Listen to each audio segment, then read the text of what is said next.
America's job map is shifting again. Retail is shrinking while professionals take the lead. Who's losing work right now and where the next paychecks are? Then the first major elections of Trump's second term. Governors in Virginia and New Jersey, New York City, high stakes mayoral races, California's redistricting ballot brawl, and control of Pennsylvania's high court.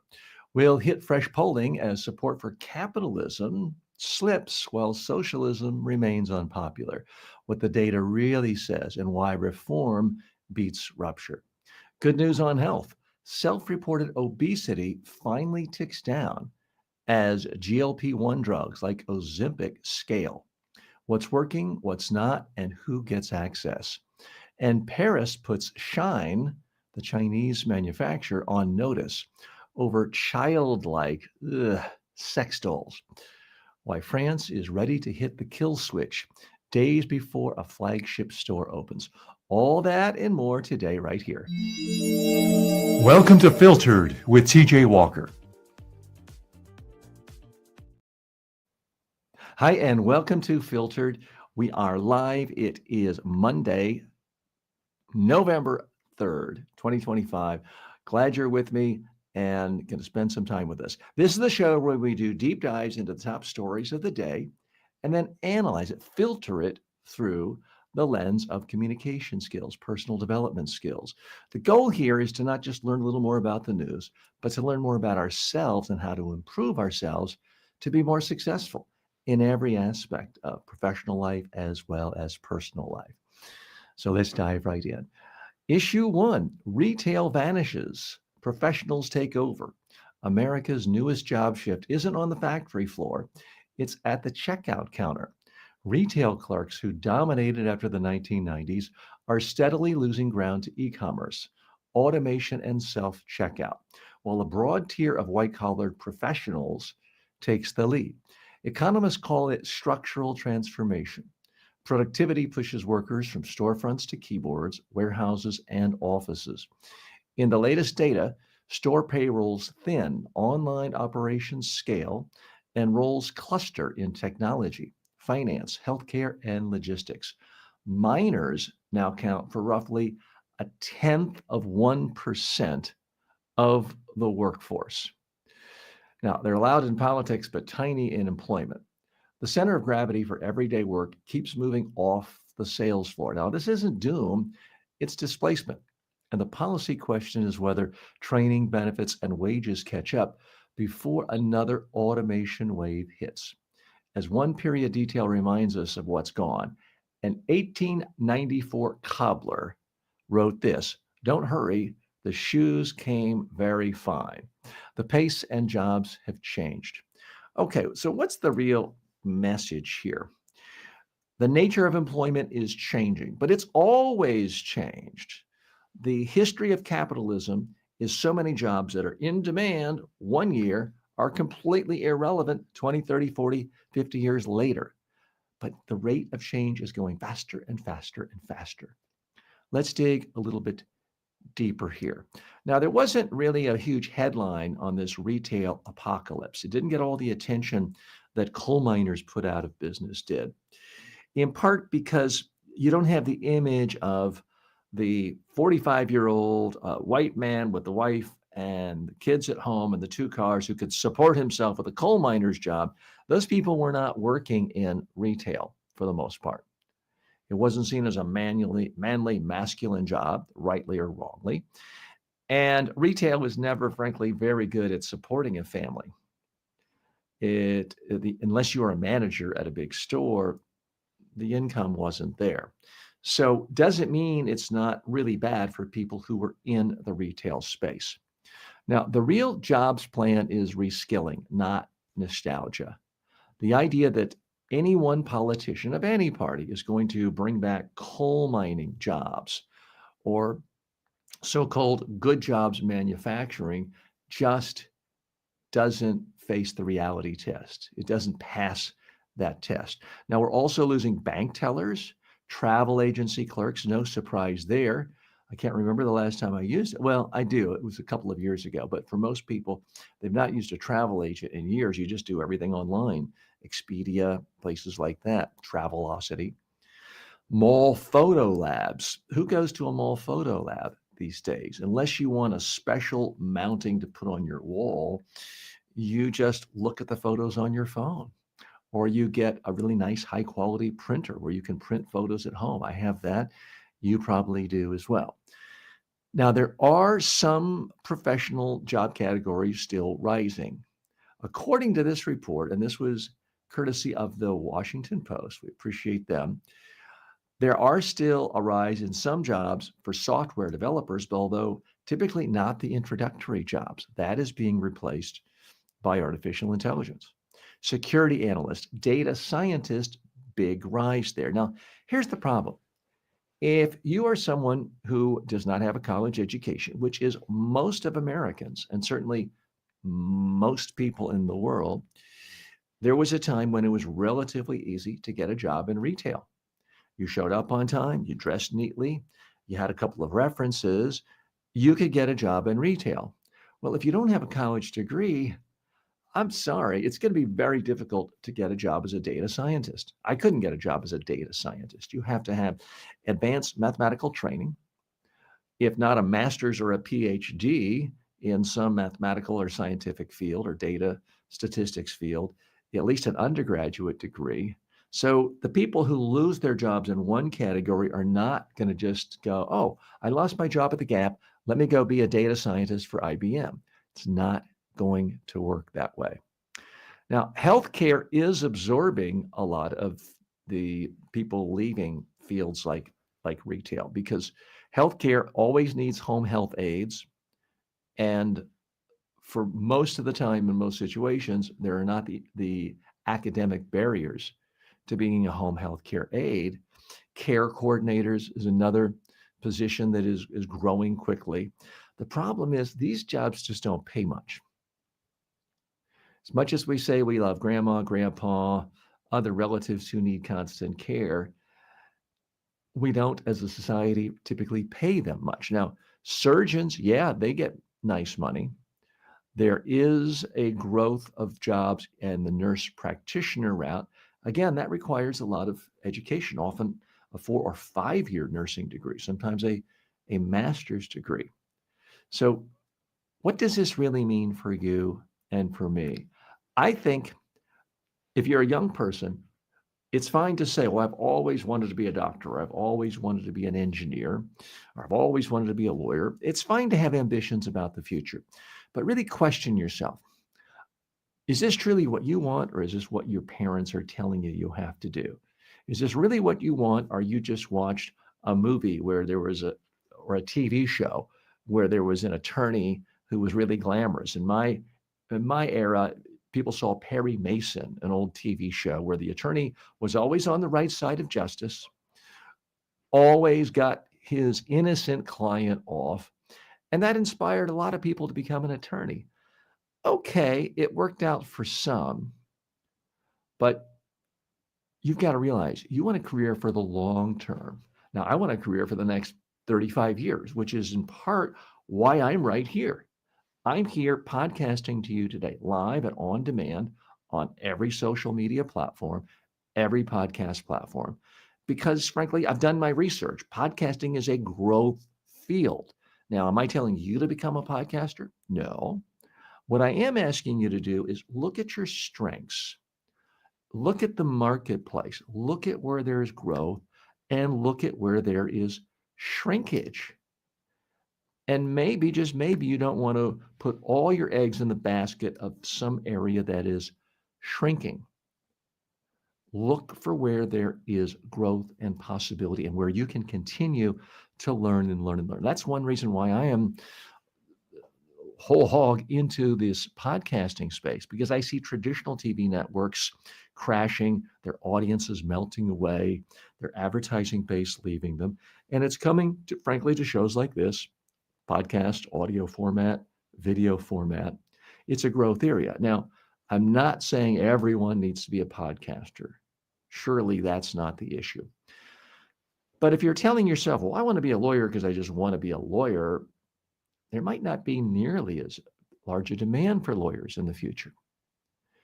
And I hate to sound like a snob here, but if you can't get into a top-rated law school in your country, if you're in a second or third tier law school, it may be that your job when you get out of law school isn't going to be there. It's perhaps going to be taken by artificial intelligence, whether it's Chat GPT or legal chat or something else. So you've got to prepare for the future. Always be thinking about the future. Nobody has made more career blunders than I have. Let me be very transparent. I've been fired from jobs. I've had periods where I've started new ventures that really didn't make money for 2 years. So I'm very humble about this with good cause, with good reason. But one of the things I do pride myself in is always thinking about where's the world going to be in 10 or 15 years? And how can I be a part of that in addition to being a part of the economy right now? So in 1998, I said, hey, the future is going to be online training. And I started making online courses. I lost money for 15 years, but it eventually paid off. And forgive me for sounding like I'm bragging, but yeah, now I have 12 million student enrollments, but it took a long time to get there. Year and a half ago, I started an artificial intelligence interactive video clone of myself to give people advice on public speaking training, media training, personal development habits. And it's still losing money, but I'm convinced that interactive audio video clones will be the future, which, by the way, you can use it right now by going to tjwalker.ai and you can say, hey, I missed what TJ said on the show today or yesterday. Sum it up. My clone can give you a nice distilled version of what you actually hear on this show. So again, let me be humble here. I can't really see the future. Anyone who tells you they can is typically wrong, but we can still make guesses. We can place various bets out there. And if you're placing the bet on, oh, there's always going to be room for me at the local retail store, telling people, here's a pair of jeans, here's the place to try it on, you might need to expand your bets. You might need to go to a plan B, a plan C, a plan D, because the very nature of capitalism has always been creative destruction. Companies are destroyed. Companies that were huge and gigantic have disappeared. The companies that are a part of the Dow Jones Industrial Index often are completely different every 20 years. So there's always change, but there's also change not just at the corporate level, but at the individual job level. The nature of jobs is changing. Here's one thing that has always stood the test of time, and that is someone to have the smarts, the intelligence, the drive to constantly learn how to do new, hard things that are valuable to other people. If you're constantly learning and you're learning difficult skills that result in value to other people, I think you're going to have a job for a long time, or at least until general artificial intelligence is so great it puts all of us out of work. And whether that happens in 5 years or 500 years, nobody really knows. So all we can do, I believe, is learn new skills, continue to learn. The idea of I graduate from high school or I got my degree from college and I can just put in my 8 hours of work and the rest of the time is relax, have a beer, play video games and not worry about my career and just coast. Those days are over. I'm TJ Walker. Thanks for joining me. We have a lot more to come, a lot more big stories of the day. Stay tuned. Filtered is brought to you by the following. Get the deeper takes I don't post anywhere else. Subscribe now at substack.com/@TJWalkerSuccess and stay in the loop. For years, people have asked how they could get one-on-one coaching from me inexpensively. Well, now you can, anytime, anywhere with the TJ Walker AI clone. It's like having me in your pocket, ready to help you prep for a speech, polish a pitch, or calm your nerves before a big meeting. You talk to it, it responds like I would, based on my real-world coaching of thousands of leaders and communicators. Check it out at tjwalker.ai. It's not just smart, it's personal. Want to support the show? Skip the ads and buy me a coffee. That's buymeacoffee.com/TJ Walker.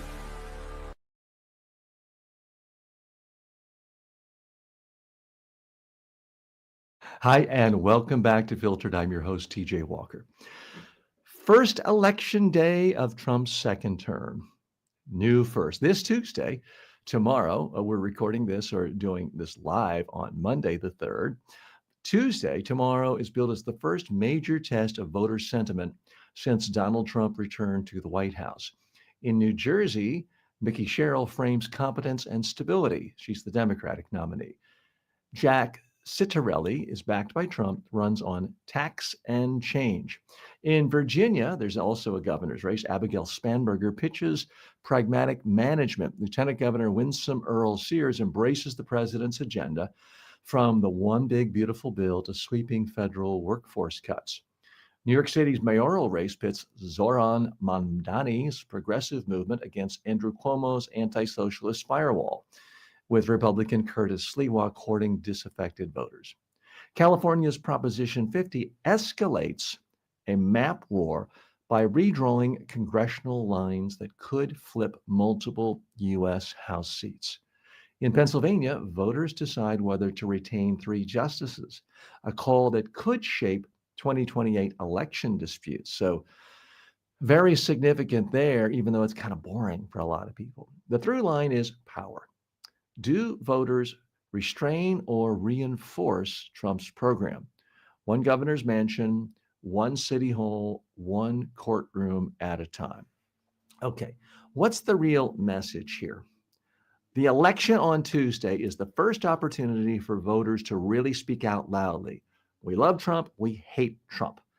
Look carefully at the data. It could show where the country is headed.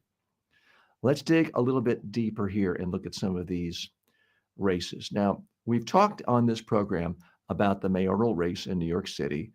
It is an odd thing to see arguably the second most powerful position in the United States government, the mayor of the largest city, the finance capital of the country, if not the world, the media capital, the largest population city in the United States, to see someone with the socialist name, Democratic Socialist, as the front runner and the likely mayor, given the fact that historically in America, people don't like socialism.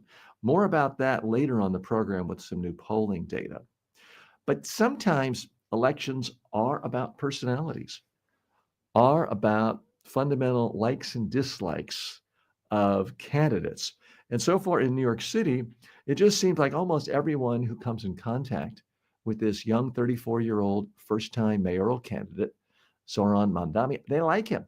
They like his ability to communicate, and they like his message about making New York City more affordable. So I'm not here to make predictions, but I will tell you this. I'll be awfully surprised if Mamdani doesn't win tomorrow. We'll be analyzing that and dissecting that on Wednesday's show in greater detail. But that's one big race that a lot of people interested in U.S. politics are going to be watching closely. Now, New Jersey is a fascinating case because that is traditionally a Democratic state. It's not a state where Trump has done well, although he did better this last time than he did in the 2020 election. So there's been some growth in a number of counties. Interestingly, the Republican nominee, he's run a couple of times before. He's not saying, vote for me, I'm a completely independent Republican, and I'll just think of everything through the lens of what's good for New Jersey voters. He's running very much on the Trump agenda. So if he wins, even if he gets close to winning what would otherwise be seen as a slam dunk race for Democrats, that's going to send chills up and down the spine of Democratic leaders and party poobahs for the next year. This is going to be very scary for them. If Trump does well in a place like New Jersey, which is a very wealthy, very educated, and by many respects, very democratic and progressive state, if a Trump candidate can win or almost win there, it's going to make a lot of Democrats think could be doomsday in 2026. Now, California's Prop 50. This is a little bit complicated, but you're a smart audience. Otherwise, you wouldn't be here. This is where the voters of California are going to give permission to the governor and the state legislature to rewrite the congressional districts to gerrymander, that is, to rewrite the districts to make it easier for a lot more Democrats to get elected to Congress. Why are they doing that? That doesn't seem fair. That doesn't seem democratic. It's because Texas, Indiana, North Carolina, and a number of other Republican-led states have done just that at the request of President Trump, who quite rightly is concerned about losing control of the House of Representatives in the 2026 election. So this is seen as a sort of a political payback. In California, the political establishment couldn't just make universal or unilateral decisions the way they could in Texas and other places. They had to get permission of the voters. So it's going to be interesting to see what happens there. And as I mentioned to you, the Pennsylvania Supreme Court, the retention fight, normally that's the type of race that nobody pays attention to. And if you get 2% of people voting, that's a lot. It could have a huge, huge factor because these are the judges who could make big, big decisions if there are fights over which votes count, which votes don't count in 2026 or in 2028. Now, in other races, there are campaigns going on in Minnesota and Virginia, as we mentioned. I am going to make one prediction, and it's not going to make me very popular with many of you. I'm going to predict that if one party does a lot better than expected in tomorrow's they call these off-year elections, the odd-year elections, I'm going to predict it's not particularly significant as to what will happen in 2026 or 2028. Now, often there is a disconnect. Someone could do really well in an off-year election and then do poorly the next year. So that's not a wildly crazy prediction on my part. But there's some other factors going on in this year's campaign. Specifically, there's been a shift when it comes to core supporters in the Democratic Party. The Democratic Party used to be seen as the working class party. That has shifted. The Democratic Party is now much more closely aligned with highly educated, high income voters. These are the people more likely to vote. These are high propensity voters. They're much more likely to vote in off-year elections. So it's entirely possible that the Democrats do extremely well. Again, I'm not predicting that, but it's entirely possible for Democrats to do very well and exceed expectations in a year like 2025 and then do very poorly in 2026. Now, a little bit of historical context. Typically, almost always, when one political party wins the White House, they lose votes in the House the very next election. So by every historical metric, or most historical metrics for the last 80 years, it would be, frankly, weird or strange for the Democrats not to take back control of the U.S. House of Representatives, because currently the Republicans only have literally a handful majority. And there's typically a much bigger swing in who controls the party after the next election. So by most historical measures, the Democrats should win enough seats to control the House of Representatives. That means essentially Trump is not going to get any more legislation passed. It's also going to mean investigation after investigation, most likely impeachments. Now, he won't be convicted of any impeachments because the Republicans in the Senate are just not going to do that. But it would completely change the president's ability to have unfettered control over what is happening everywhere in Washington, D.C. As I mentioned, that's the typical scenario. I don't know that that's going to happen because as low as the current poll ratings are for Trump and the Republican brand in this country, it's even lower for Democrats right now. Look, I'm here as a straight shooter. I'm a sane, sensible centrist. And I'm in this case, reporting, even though I'm not a traditional reporter, I'm an analyst and a communications expert. The Democrats have a problem. It's not enough to say, hey, everybody, you hate this other party, therefore you have to love us. No, it's very possible for voters to say we hate both parties, and they could simply sit on their hands. And then it might come to a turnout and who has stronger support among the base. So then you just don't know. So I want to caution Democrats out there. If for some reason there is a big victory tomorrow in New Jersey, in Virginia, and other places, doesn't necessarily mean you're going to control the House of Representatives just because of the factors I mentioned. There's the whole additional factor of this administration has been very, very aggressive at installing loyalists into key, not just key Secretary of State positions around the country, and those are typically the ones who control counting votes, but even down to the county level and the precinct level, you have people now who just proclaim that Trump won the election in 2020, even though the facts did not bear that argument. Many of those people are now in power. And so if it's a close election, the tie is going to go to the incumbent. And that, I think, is a factor that a lot of unknowns there, but that certainly seems to be the overwhelming strategy and push emanating from the White House today. So as I mentioned, the elections will be tomorrow.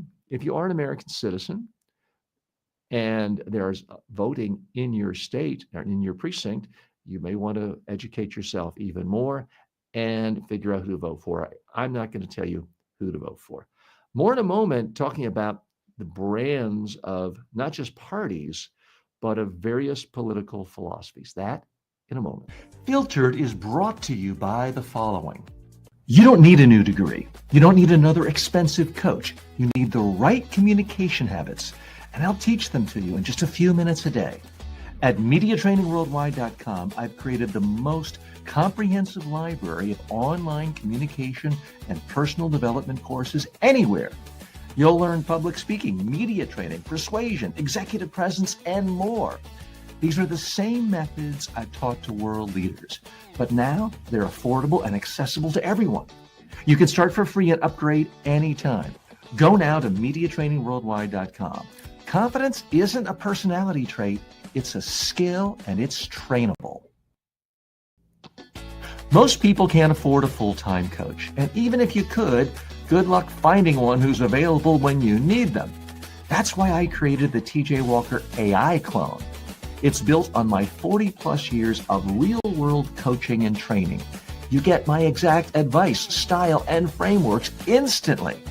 Ask it how to handle a tough question, get feedback on your elevator pitch, rehearse your next big talk. This is the next generation of communication coaching. It's smarter than an app, more personal than a course, and always ready. Start using it today at tjwalker.ai. You'll wonder how you ever did without it. Welcome back to Filtered. I'm TJ Walker. Before we hop into this next issue on what the polls show about capitalism and socialism, let's go to some of your comments. I do appreciate those of you stopping by. Juju making a comment on the most recent story. Aren't those the most racist states? Well, it's hard to just simply label an entire state racist. You can make the case that individuals are racist. You can find racist individuals in any state. It's certainly a possibility. And the other issue is all states get votes. So if you say, oh, I don't like that state, they're racist, you could end up out of power. So I don't think it's quite that simple. Juju says, I've lost faith in the voting system because I often wonder AI could rig the system. I'm not worried about AI rigging the system. I'm worried about a system where someone in a lot of political power and influence calls an election supervisor and says, find me 11,000 more votes. I'm a lot more worried about that. I'm a lot more worried about someone saying, okay, I belong to a particular party. I hate the other party so much. They're not simply good Americans with differing viewpoints. They're so utterly evil that it would be the end of our world if they gained power. Therefore, it's okay for me to look at votes that were cast for their candidates, sort of tear them up, throw them in the garbage, not count them. That's what I'm worried about a lot more than AI. Another comment coming in from our live feed today. Why is Elon Musk getting billions of our taxpayer money to fund a lot of his contracts? Well, you could make the case that Elon Musk is the world's largest welfare recipient. Yes, he has, in fact, received billions and billions of dollars of subsidies from the federal government. At the same time, attacking all government workers essentially as lazy and worthless that need to have their jobs hacksawed away or chainsawed away. So, yeah, a contradiction indeed. Some of those billions have been taken away. And that's part of the argument between Trump and Musk is Musk did not like the fact that the subsidies for buying electric vehicles taken away. So maybe he's not going to continue to get quite as much. He also does a lot for our space program and does it less expensively than NASA does and has made these reusable rockets. So you could make the case, and I'm not an Elon Musk fanboy or even huge defender, but you can make the case he is providing services to the government that the government needs and can't really do on their own. Now, an outsider writes in from TikTok. Thank you for joining us today, TikTok, and says, if Trump candidate does well in New Jersey, the poll was rigged. I'm going to push back on you, outsider. And the poll I'm referring to is from the Associated Press. The Associated Press, it has been around for more than 100 years. It is assiduously nonpartisan. Nobody really thinks that the Associated Press is biased in favor of Trump. No serious person believes that. So right now, the polls do not show the Trump supported candidate winning New Jersey, but it shows the polls tightening, and he's doing a lot better than you would expect a Republican to do in New Jersey. So we all need to get away from this knee-jerk reaction of if the candidate I like doesn't win, the polls are rigged. Because you can't really have that attitude and have a viable, sustainable democracy. The history of democracy, and it worked pretty well in the United States, is people would get together and have debates, run different campaigns. You might be a liberal, a centrist, a conservative, a libertarian, a green. All these candidates, their political parties can hash it out on the campaign trail, give speeches, send out mail, do TV ads, have debates. Then people get to vote, and they're counted in a fair, nonpartisan way, and everybody accepts the results. That's the way it always was until 4.5 years ago. Okay. I'm hoping we can get back to the time when people across the political spectrum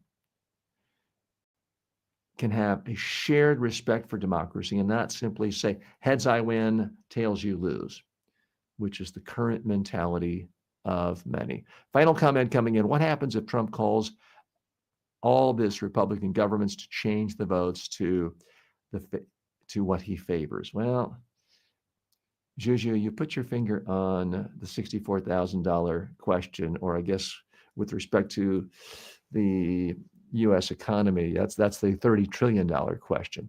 Nobody really knows what will happen. We know what happened in 2020. Some Republicans stood up and said no. Mike Pence said no. The Secretary of State, the Republican in Georgia, said no. Well, those people are pretty much gone. So your question is very valid. I'll try to answer it right here. And together we can piece this together. All right, let's hop right into the next issue. Capitalism slips in polls. Socialism still underwater. Here are the numbers first. Only 44% of voters now view capitalism positively, while 49% view socialism negatively.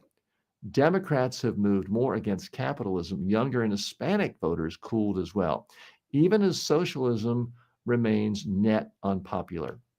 Zoran Mamdani's rise, he's the New York City candidate we've talked about for mayor. His rise keeps the debate center stage, and he puts it this way: call it democracy or call it democratic socialism, there has to be a better distribution of wealth. Context matters. For most of recorded history, a majority of humanity lived in extreme poverty. Reconstructions put the global rate near three-quarters in 1820.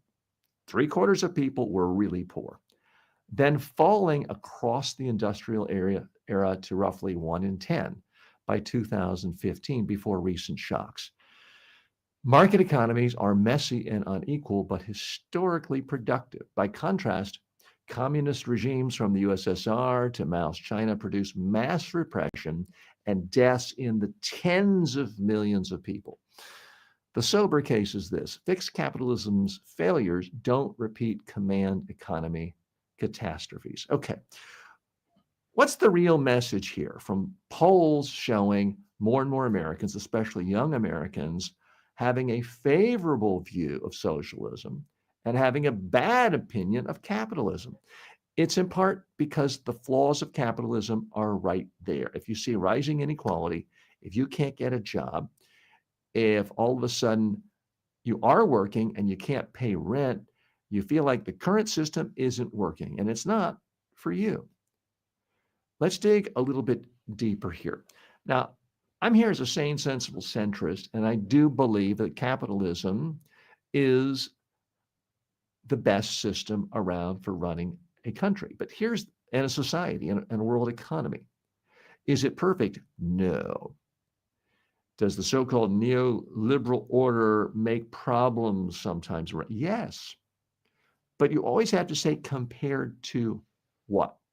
If you're comparing it to feudalism, capitalism's pretty good because for thousands of years, it's fascinating. If you ever see the average per capita income, like for the last 3,000 years, it's like completely flat.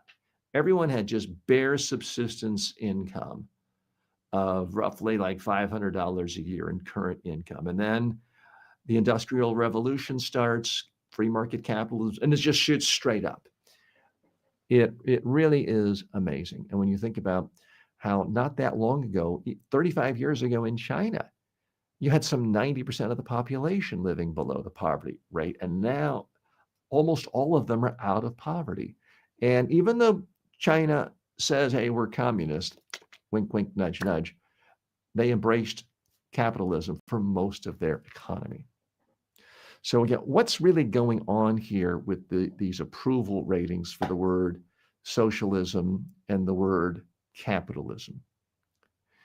Capitalism, I think, sometimes lacks for a good publicity. Very few people would say, gosh, the world is a lot better off today than it was 35 years ago. But in fact, by every measure of looking worldwide, the number of people in poverty then versus now, the number of kids dying prematurely from no health care then versus now, the world is so much better, in part because capitalism created surplus. Is it extremely unfair at times? Yes. Is it unequal at times? Yes. Does it form relationships with workers that are sometimes like slavery? Absolutely.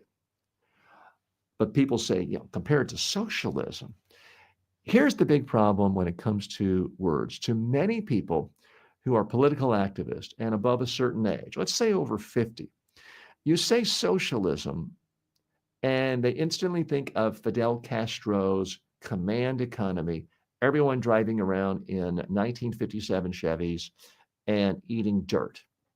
Or they think of North Korea. And yeah, those are types of communistic socialism.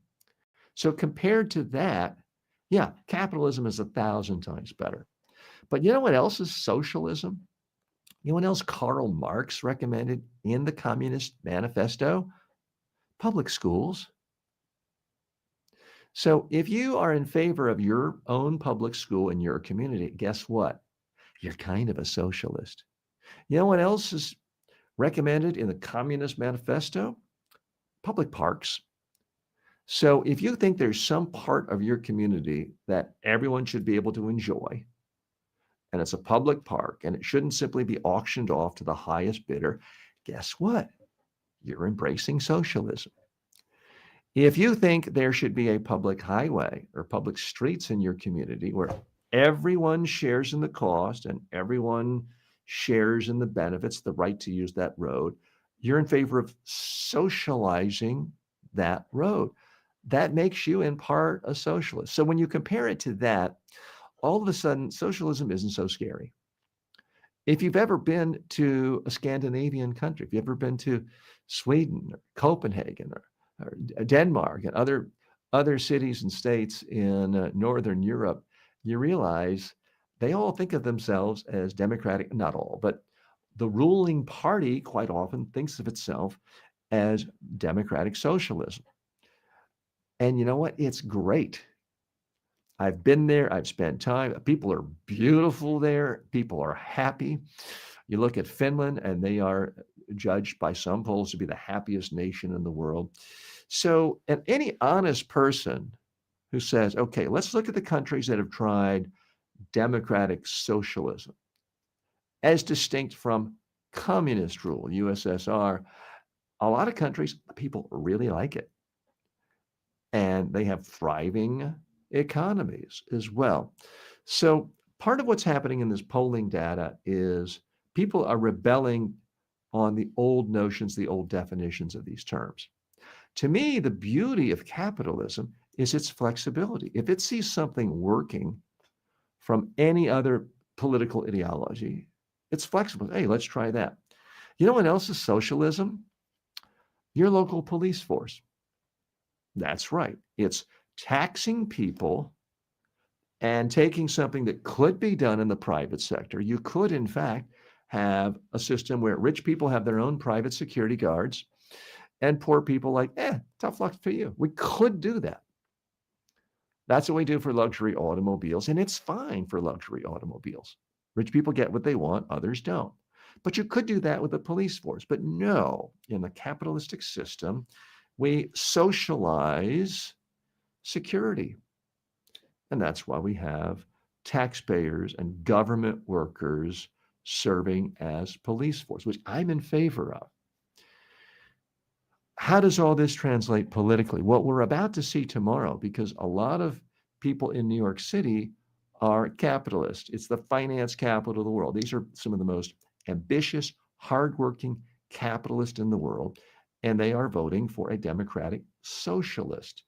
So I'm inclined to think that the labels are not as meaningful as they once were, that we're seeing blending of definitions and people not quite as dogmatic about it. So I don't think it's particularly significant, except for this. You can go too far with socialism, obviously. Even something like rent control can feel good at first, but all the research shows that ultimately it reduces incentives of developers to build more houses, and it just depresses the overall supply of housing, which ultimately increases the cost of rent everywhere. And that is one area where the Democrats of this country and the liberal progressives in this country have really messed up, because the most expensive places for housing in the country, New York, San Francisco, and they do have Democratic rule. And the place where there has been the absolute least amount of socialistic rent control, places like Texas and Florida, have the most plentiful housing at the lowest cost.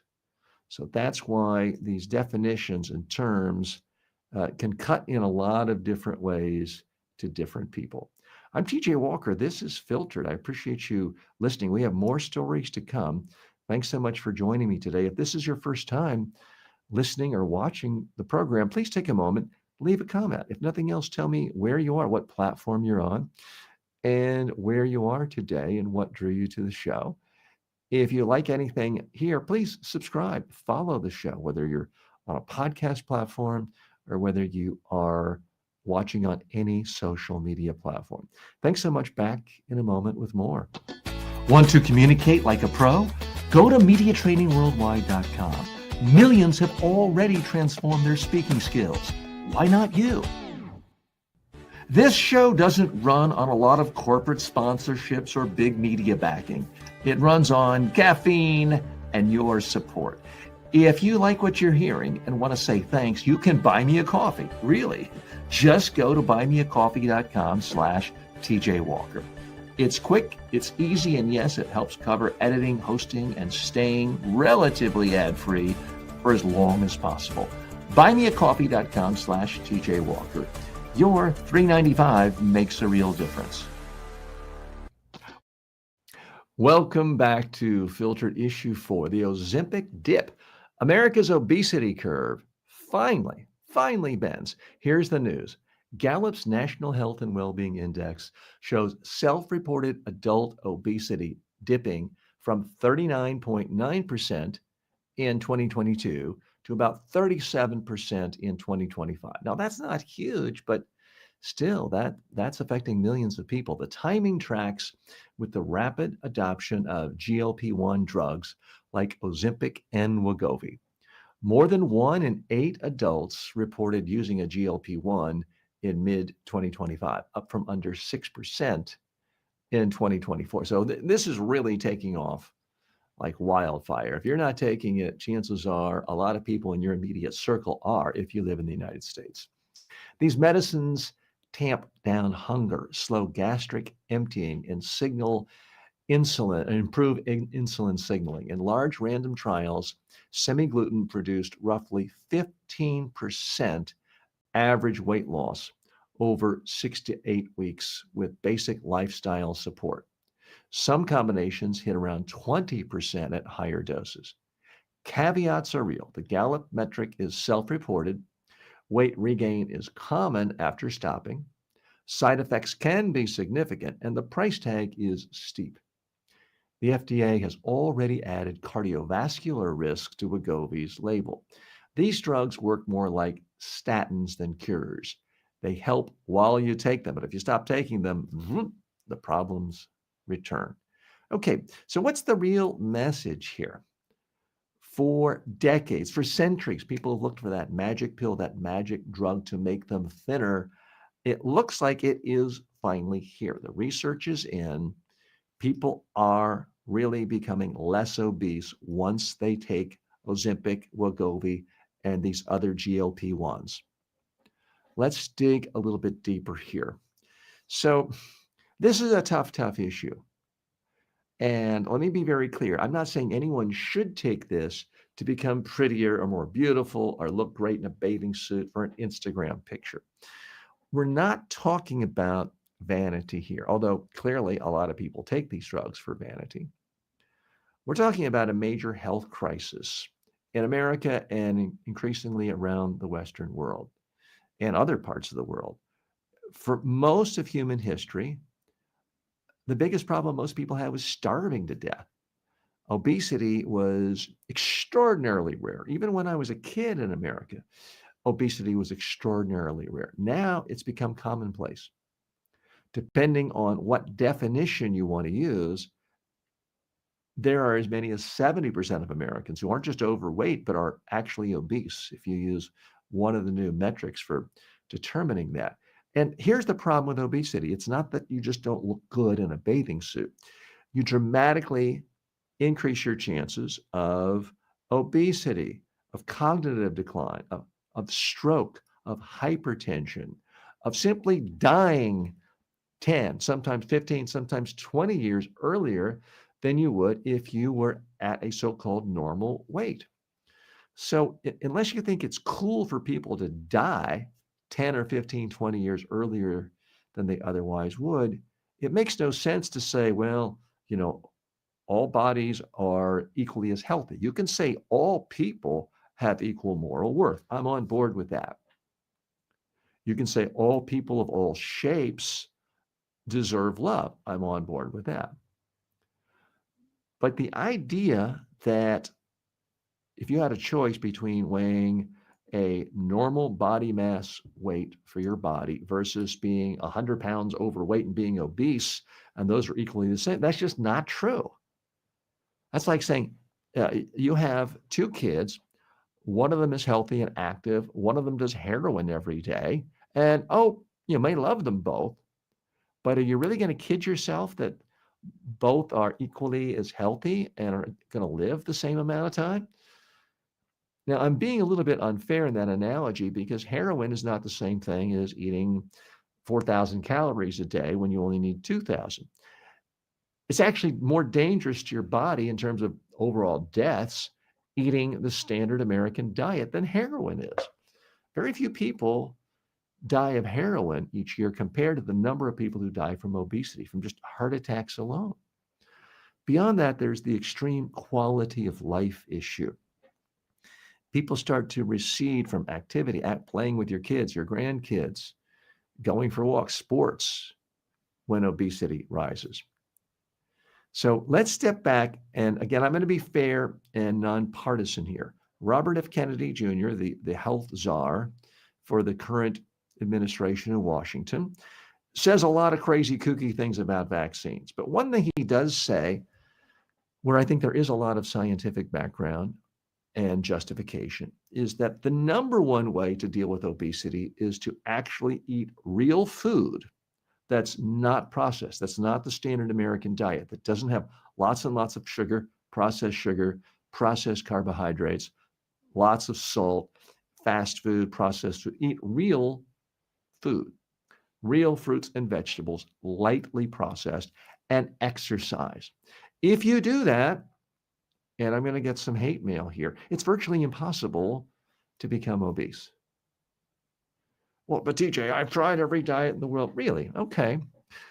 Yeah, there's always some individual variance, but the actual genetic makeup of human beings is not that different today as it was 50 years ago, 100 years ago, or 2,000 years ago. Why is it that obesity has skyrocketed where it was practically non-existent 100 years ago? It's not because our genes have changed. It's because what we put in our mouths is largely garbage. So RFK is absolutely right that the first defense against obesity is eating real food, getting rid of the Cokes, getting rid of the colas, getting rid of the sugar food, getting rid of the sugary buns, the donuts, all of that, eating lots of fresh fruit and fresh vegetables, drinking water. So this costs nothing. This is tap water with a little ice. I don't drink that because I'm virtuous. I drink it because I don't want to become obese. I drink water all day long. It costs nothing. So he is on track there. However, we live in a world where all of us face temptation every day. We live in a world where the typical American, and indeed people around the world, are bombarded with literally thousands of ads begging us to drink Coke, to eat donuts, to drink more beer, to consume more candy bars. We are getting reminders thousands of times a day to fill our bodies with junk. And we're getting very few reminders to do what I just did, which is, for those of you listening on the podcast, I'm holding up a glass of water and about to take a sip. We get almost no reminders to do things like that to actually make us healthier. And so it is a problem. It's been said by some experts that these GLP-1 drugs are a great artificial solution to an artificial problem. It is an artificial problem in that people are gorging themselves on garbage food all day long, and we're sitting too much. If you eat lots of raw food and lightly processed food, mostly vegetables and fruit, small portions of meat, and you exercise a lot and you drink a lot of water and you're not consuming much sugar, that does really solve the problem for most people. And I realize it's harder for some than others. So the GLP drugs have been fantastic. We still don't know the long-term impact. But we do know the long-term impact of obesity, which is often early death. So the thinking is really anything that can get people away from carrying this extra 20, 30, 50, sometimes 1 or 200 pounds, it's worth almost any side effect. And there are side effects from these drugs. I'm not here to recommend them to you, but it's a cultural phenomenon. And certainly, if the data came back and showed that after a year and spending thousands and thousands and thousands of dollars, the average person had gained 20 pounds, I would report that to you, and that would be worthy of conversation. But it turns out it is really helping people eat less.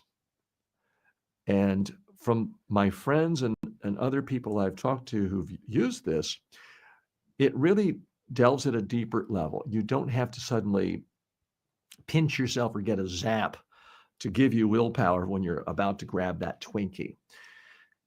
Your brain simply stops thinking about food as much.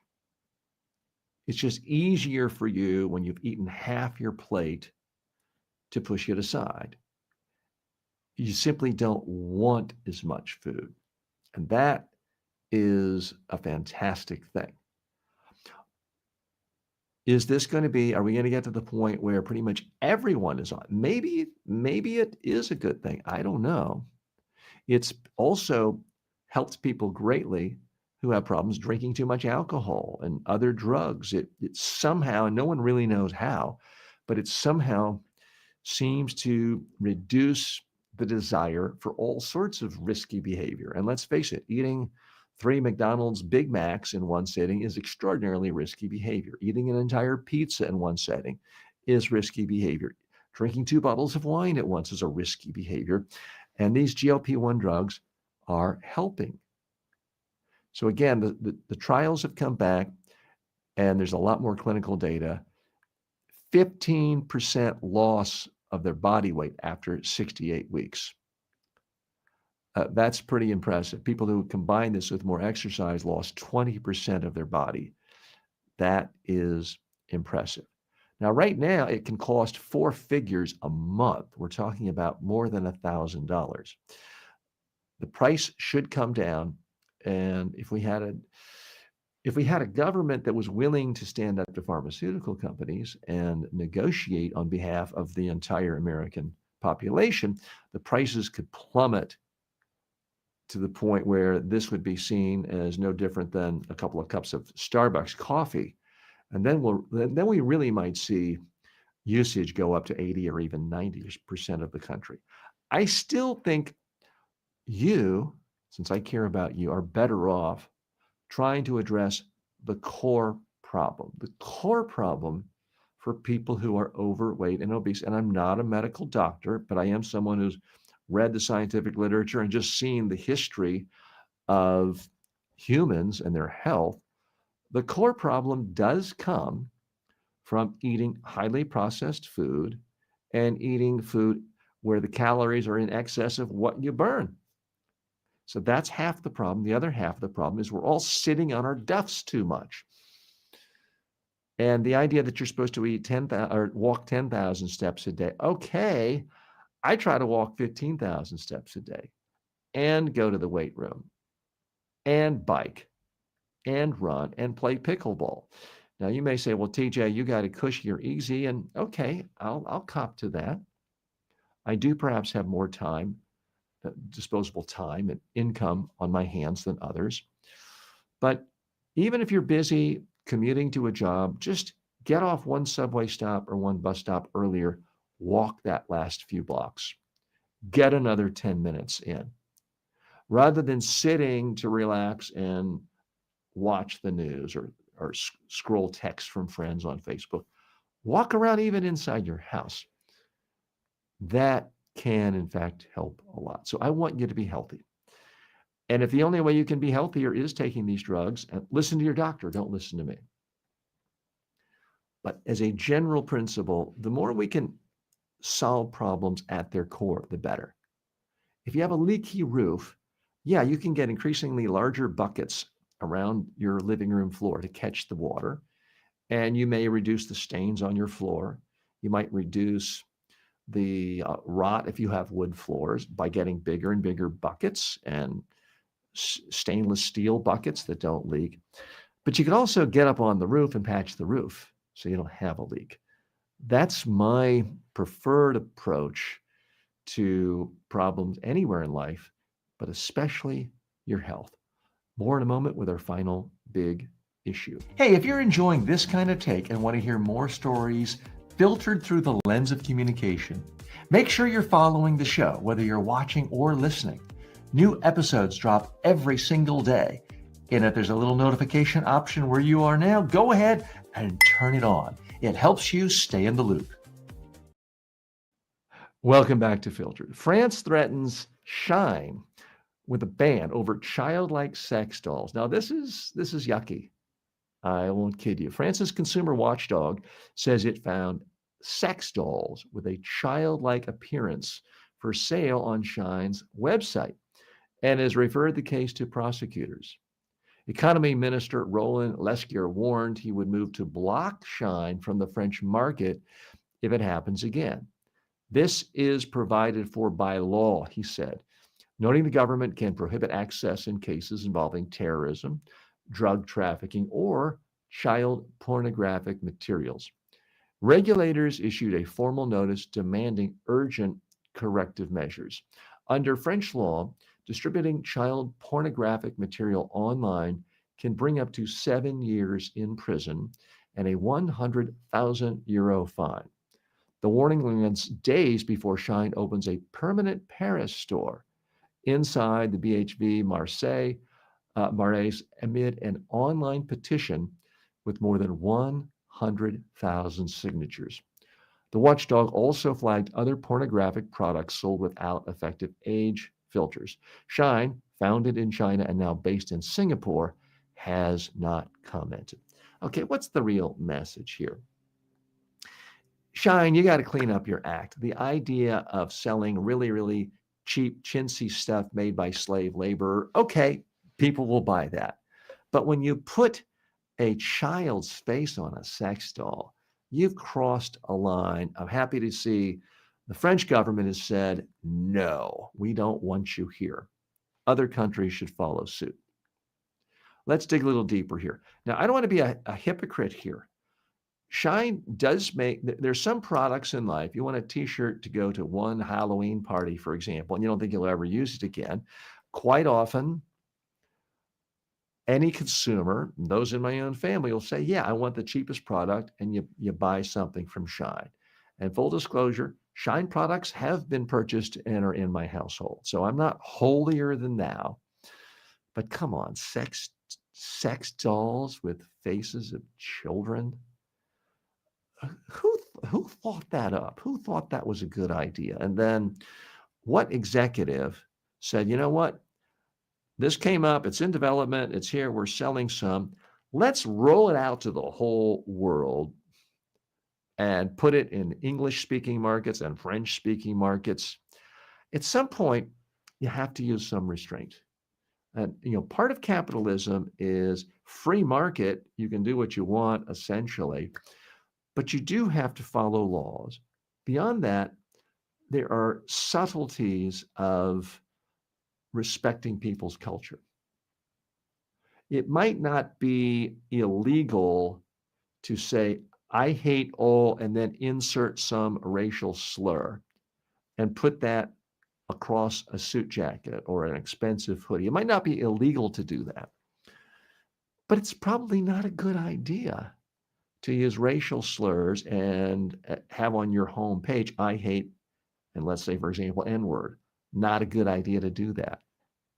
Not a good idea to have children's faces on sex dolls. Now, I'm not saying you have to make I say this like I'm advising people to make sex dolls. I'm not advising people to manufacture sex dolls. If you are manufacturing sex dolls, okay, have a woman's face, have a man's face. It doesn't have to be an 80-year-old. It doesn't have to be someone old like me, but it shouldn't look like a child. And I understand. You go, well, TJ, it's just plastic. It's just not a real person. Okay. But it certainly seems like it is encouraging feelings that are could lead someone to acts of pedophilia. And that's the last thing we need more of in the United States or Europe or any continent in the world. Let's look at some more facts here. The penalties in France include 7 years of prison and $100,000 for online distribution. And this regards their promoting child pornographic materials. Now, if it's a sex doll and the sex doll is anatomically correct and built for something, and it clearly looks like a child, it would seem like it would be illegal. It would fit their definitions of being illegal. Watchdogs say the listings in left little doubt that this was child pornographic in nature. I haven't seen it. Frankly, I don't want to see it. If you have to check this out for yourself, that's up to you. There's a 24-hour rule. Remove clearly illegal content or face ISP blocks and search delistings. Now, I'm assuming they've done that. I'm not going to search for it. I don't. I don't want to come back and have to explain to anyone, TJ, why were you searching for pornographic sex dolls that look like children? I don't even want to look for it, and I'm not going to. Let's assume they did the right thing just for their own financial concerns of not wanting to get fined and wanting to get banned. Shein is increasingly getting a lot of attention. I'm not going to tell you it's always wrong to buy products manufactured less expensively in other countries. I can't honestly tell you. The whole premise of capitalism is that certain countries can do certain things better than others, and everyone should be able to sell in a free market way so that everyone benefits. Because most workers in America, they don't really want to work in a factory, whether it's making a sex doll or anything else. It's not fun work. It's the concept of comparative advantage. Different countries at different stages of their evolution in the capitalistic system do certain things better than others at differing cost scales. And before you get holier than thou, I want you to go through your closet right now. Look at the label of everything you have.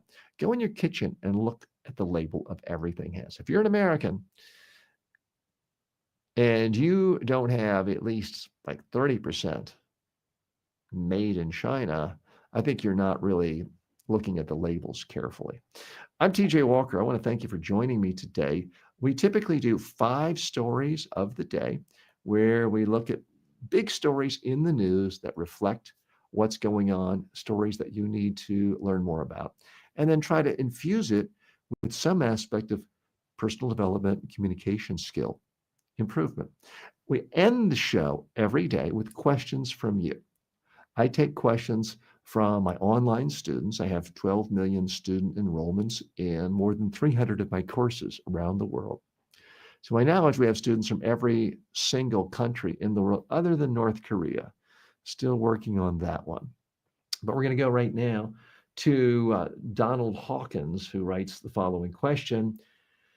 This is, he's a student in my Complete Communication Skills Masterclass for Life. How to become part of the top 1% of communicators right now. And Don writes, how can I become more comfortable and effective at jotting down my questions, key information, and important thoughts during conversations without losing focus or actively listening and engaging in the discussion? So I think Don is in the section of my course where I talk about active listening. One of the things I recommend, and other experts on listening skills recommend too, is to literally take notes when you're in a meeting with someone or even a conversation. Here's the trick. Some people go overboard. They're trying to write everything down, someone says. When you do that, you're no longer looking at the person. You're no longer giving them attention. You're no longer thinking and reflecting on what's truly important. You simply become a court stenographer. And the research shows that doesn't even help you remember more if you're writing down everything. So the key to active listening and being able to stay in the moment and really focus on someone and feel like you're giving them attention and respect is you have to be very selective in what you write down.